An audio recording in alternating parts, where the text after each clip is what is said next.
Долги редици автомобили и камиони и денеска чекаат пред бензинските пумпи во Британија, бидејќи решение на кризата со горивото во земјата не е на повидок. Нервите на испрустрираните возачи се исцрпени. Најмалку 150 возачи на боени танкери се подготвени за испорака на гориво од рафинериите до бензинските станици. Кризата ја предизвика недостатокот на возачи на камиони, што доведе до панично купување бензин ширум Велика Британија. Големите нафтени компании, како British Petrol, Shell и Eco, започнаа да ја смируваат јавноста, соопштувајќи дека побарувачката на бензин и дизел ќе се нормализира наредните денови.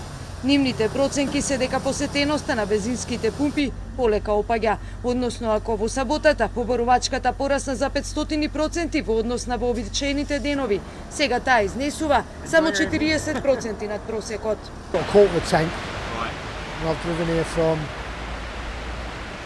South Wimbledon, and I'll garage by garage to garage to garage, and all the same, they're all either shut or thing like. We just can't get an accusatory.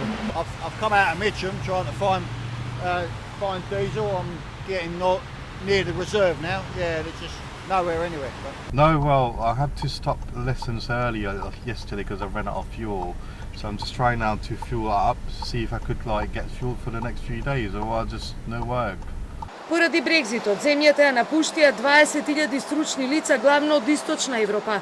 Британската влада вели дека трупањето гориво од страна на граѓаните уште повеќе ја влошило состојбата, бидејќи се работи на тоа 5.000 камионџи да добијат дозволи за работа. Сепак, според проценките, во Велика Британија недостасуваат повеќе од 100.000 возачи на камиони, што во последните месеци предизвика проблеми во прехранбената индустрија, односно во доставата на храна и на лекови.